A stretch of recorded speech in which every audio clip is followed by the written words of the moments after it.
Good evening, everyone. Welcome to this evening's webinar. It is a part of the Enhanced Services series, and this is the 12th webinar that we've done this season. This particular webinar is titled Atom Transition, and what we're going to cover is the culmination of the first 4 years of playing within our system and going into atom hockey and how that all would best work. With us tonight we have Michael Butler. Michael is the manager of coaching and school programming, and Michael will be conducting the seminar with a bunch of special guests that he has brought on to work on this project with him and explain that to you as we go through it. Michael, in saying that, I will turn it over to you and let the proceedings begin. Perfect. Well, first of all, thanks everybody for being able to join us on this Enhanced Services webinar.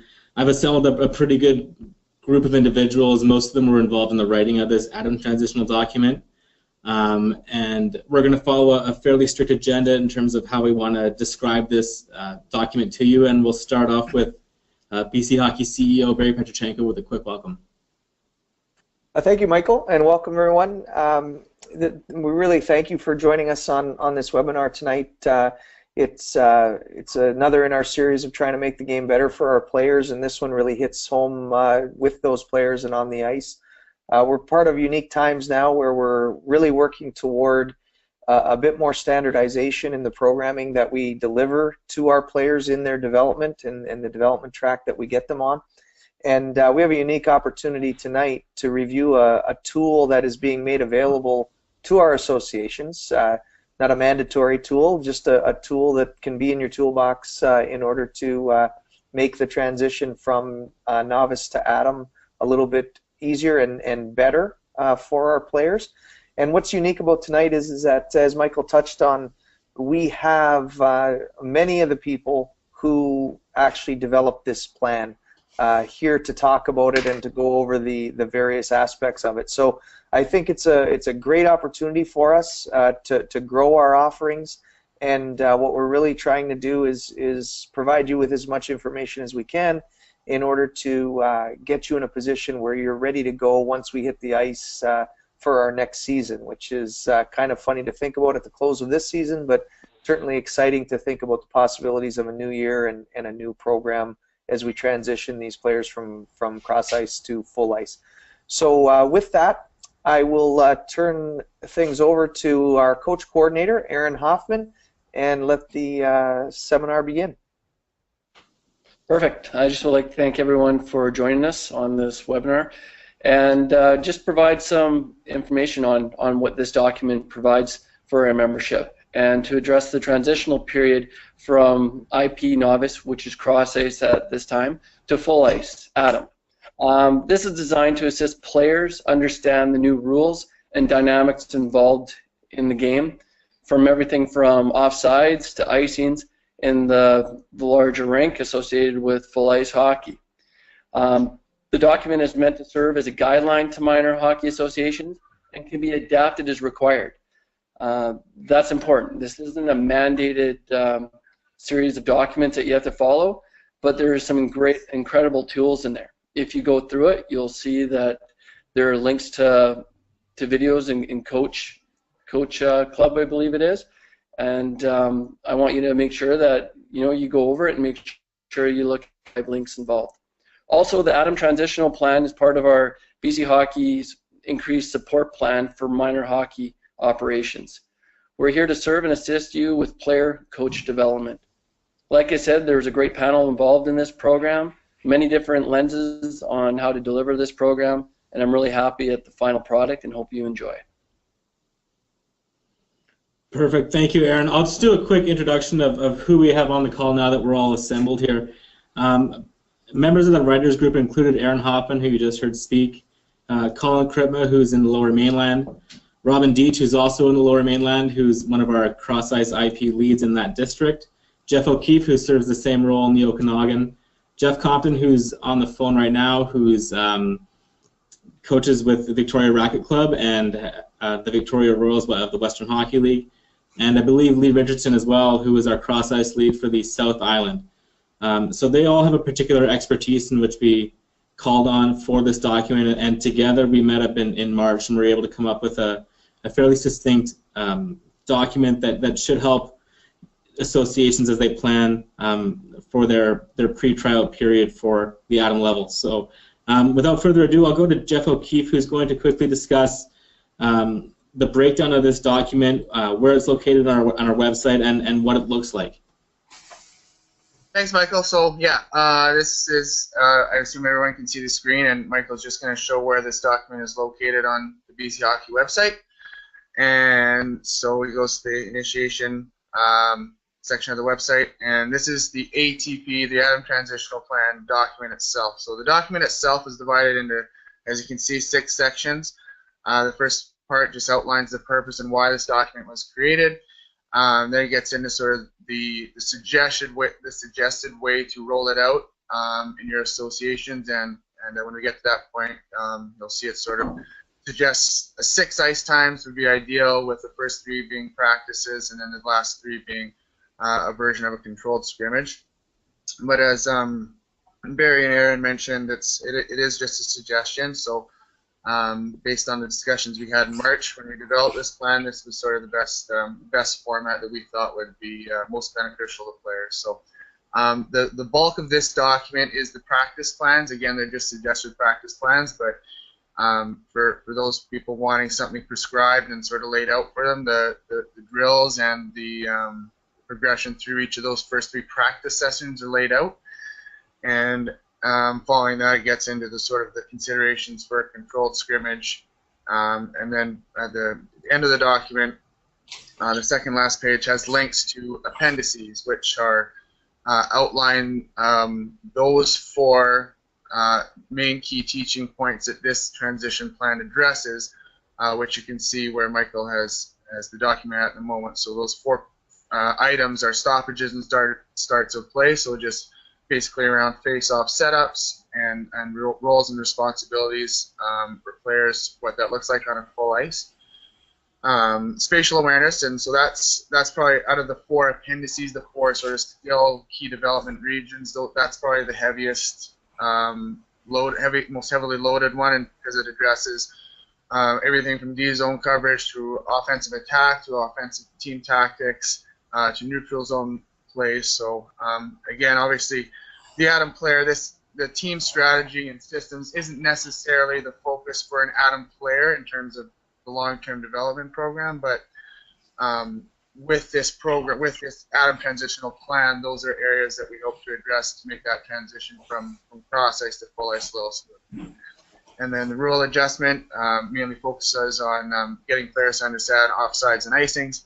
And then the maintaining game flow part is just working on considerations for changing on the fly. So again, those 4, what the specifics of each of those 4 key teaching points are outlined in the appendices that are not in this specific document, but are linked through through links on the second last page of this document. So where Michael is again on the page there, you can see sort of just the breakdown of where Atom's skills should be with the long-term player development model.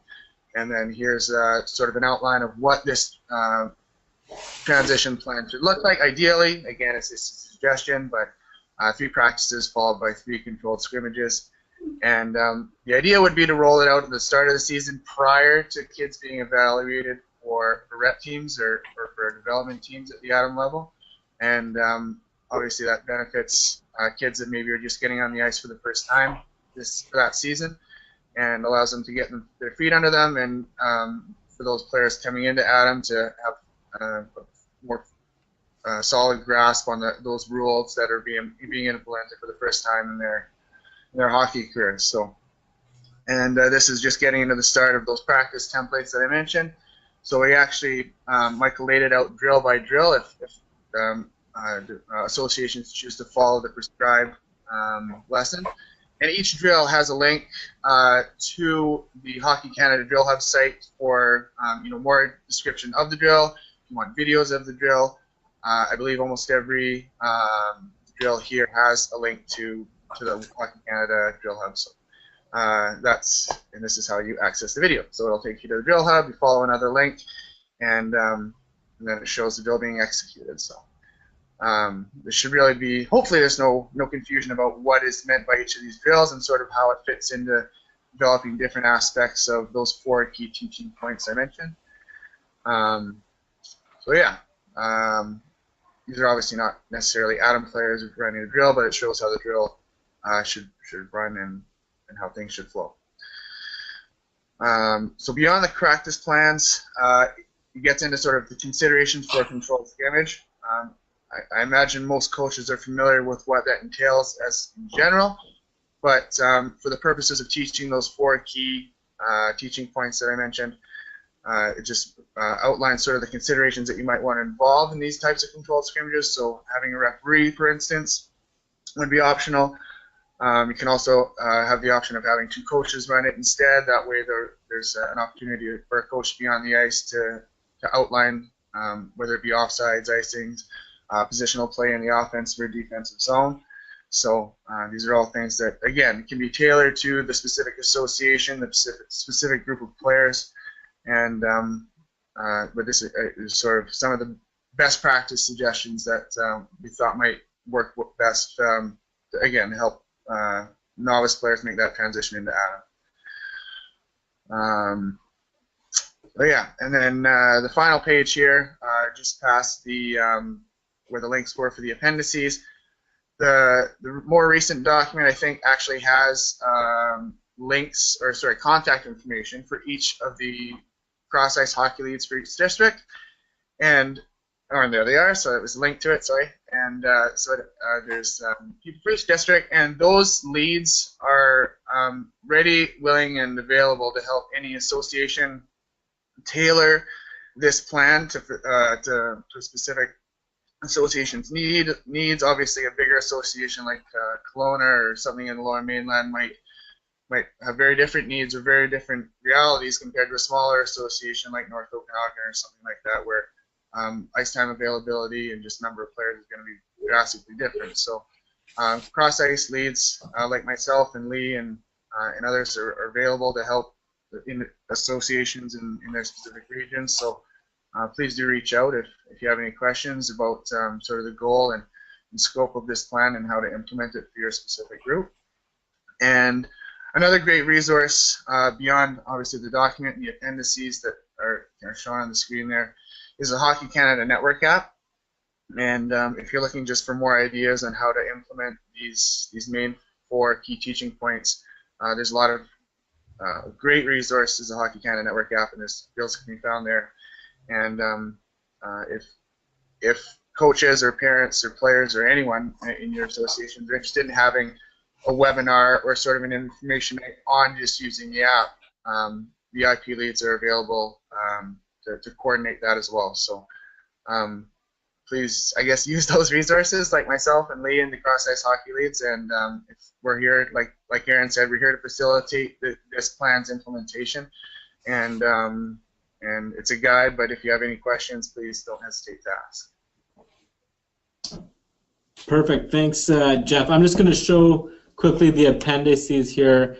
There's a huge breadth of information in each of these appendices. So if you have a minor hockey association head coach or coach coordinator that wants to adapt their transitional period based on different drills, they can click on each one of these, and each one of them will go to a different page that or a different set of drills that and information that explain the 4 key areas a little bit more. A lot of them have extra drills at the end. A lot of them have links to the Hockey Canada website for additional information. So I would recommend that they go through these if they have the time, just because they are full of terrific information for the transitional period from cross ice to full ice hockey. There's tons of information. These are just a terrific resource for minor hockey to utilize, not only for the Atom transitional plan, but in general for their coaches. It's a great resource that I think they should take advantage of when they have the time. I'm going to ask now that we have a few of our core writers on the line to discuss what they see in the plan and how it could possibly be implemented in different size associations. So I'm going to call on Colin Kritma first to discuss some of the plan ideas that he was part of and how it might work for associations that he's accustomed to. Yeah, thanks, Mike. You know, I think I wrote down 5 points that I was going to mention here for everybody. You know, I come from the nature or the school of the larger hockey associations. In my experience in the last 8 or 10 years, that's also with paid people and hockey directors. For those smaller associations, those would be your on-ice leads who, you know, maybe aren't paid professionals. But nonetheless, you know, the 5 points that I've written down that the association I'm currently with, we're looking at doing is, number one, this is not a mandatory program, and everybody seems to think it is. There's a big misnomer out there that this is a mandatory program. So we're going to make sure that we communicate, hey, this is not a mandatory program. It's there for those who feel their kids, you know, need the help or want to learn a little bit more. We're using this as the second point is we're using this as a reason for parent education, because chances are these kids are 9 years old. Most of them going from hockey, you know, from novice or hockey 4 here, as we call it in the Lower Mainland, you know, into Adam. Most of them probably don't even know the difference right now, and most of the time it's the parents that actually have the problem. So we're using it as a means for parent education. Some of the resources that Mike just flipped through, they're great if you make PDFs out of them and just give them right to your parents. We also have probably about 30 video links that go through all these various topics that are in the plan. The big thing, you know, in conjunction with the not being mandatory component is the fact that in our case, we're going to take our hockey director and he's going to evaluate where he feels our organization or our association is and where those kids are.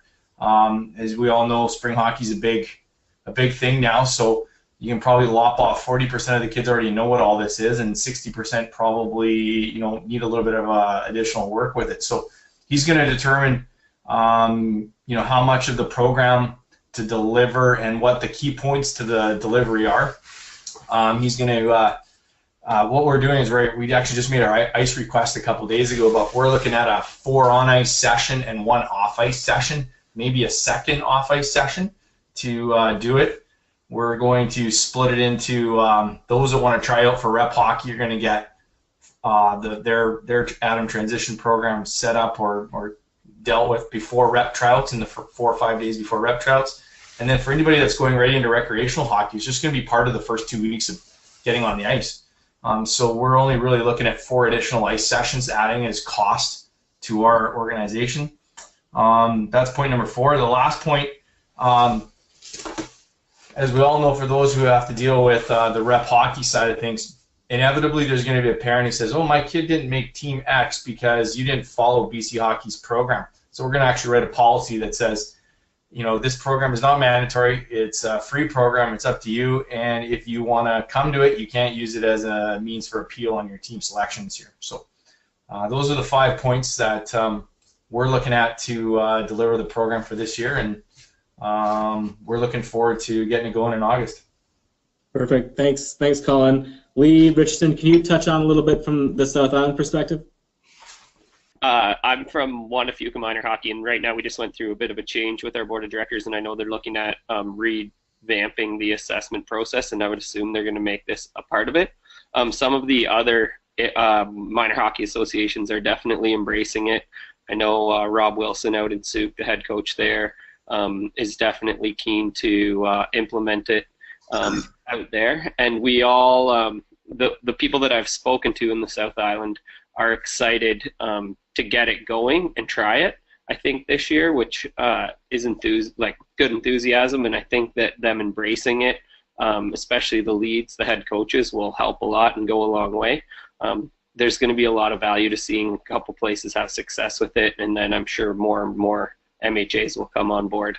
I'm really excited about how it kind of sets the stage to give the kids their summer back and makes it so that they don't have to focus on going to hockey school before assessments and things like that, which I think adds a lot of value. And I know when we were creating this that came up as a value add point where the kids can relax during the summer, have this 2 weeks to come back, get ready for assessments. I also like that kids are going to learn these skills that they probably would have forgotten by the beginning of the season next season, right at the beginning of the season. It'll be fresh in their minds and they'll be able to shine. And a lot of these kids will be 6 months older, which in the grand scheme of things and in their development is a lot of time. It can be like 1/10 of their life almost at that point. And it will be exciting to see them be able to get that opportunity to learn these skills in a way that presents them in a really soft learning structure. And I think that's what I've heard, like that's the feedback that I've got from the head coaches that have seen it. Perfect. Thank you. Thanks, Lee. I think you touched on an important point there, that it'll give the players confidence, I think, moving into their assessment period if they're comfortable with the format that we've laid out here. I see that Robin Deach is on the line. Robin, are you able to put some perspective into this document as well? Yeah. Can you hear me? Yeah. Good. Well, it's obviously going to be a good link between full ice and half ice, cross ice, whatever people have been playing. It's going to give an opportunity for the players to get accustomed to that in a period where they're not having to compete, and they can just learn it, which I think is going to be an assistant. Spring hockey is going to help a lot with that. It's also a program that's been provided, and MHAs can alter it to a degree with what their philosophies are, as Colin says, by doing a little bit of background check and seeing what the needs for the Atom level are. You can slant some of this towards that, as well as slanting it towards things that will give the kids confidence. It's Atom hockey. It's 9 and 10-year-olds, and I think we need to make up the bridge between house hockey and rep hockey a lot easier for these kids and the parents, so we can give them an opportunity. I think MHAs are going to be happy with a basic plan now, and they can flip drills as they need. It's not something that BC Hockey or Hockey Canada is kind of forcing upon people. They can now take it and go with it for meeting their needs. And, you know, like we did with the cross ice hockey, so somewhat, we'll see how people warm up to this. It's a good program, and I think it'll take a season. Excellent. Thanks very much, Robin. Jeff Compton, do you want to say a few words real quick? Are you still on the line? Yeah, I'm here. I don't want to repeat everybody's excellent comments so far, but it's just more of a reminder that through the initial phase of everybody's kids not making the NHL because we destroyed their lives with cross ice, we had to take a leadership stance that is supportive, and just by definition we have to all maintain that, and the people beneath us, we need to just keep everybody in line. And I agree that after a season this will all be old news, and we'll just be right into the way things always were. But we still have to maintain positivity. We have to make sure all of our members, as we get to the basic parents as our customers, that they understand that we support that all of our staff support that, and mostly it's not a friggin' big deal. Like, it's just basic practice planning. It's a best practices model. It's not some guy with a crazy idea. A lot of people came together, and I think my contribution to this conversation is just remind each of us to remind those beneath us to perpetuate that mindset. Perfect. Thanks, Jeff. Aaron, do you have any closing comments? I think we've done a fairly good job of covering off the document, where it is, the layout, what it's designed for, and sort of what our goals are behind it. I'll remind the audience that you can email any questions to BC Hockey, info@bchockey.net. But Aaron, I'll let you close us out here with any sort of concluding comments. I think one thing that I really want to just add on to the end here is the fluidity of the document. It's not one of those things that are bound in a binder now. It's something that can be adapted, can be changed.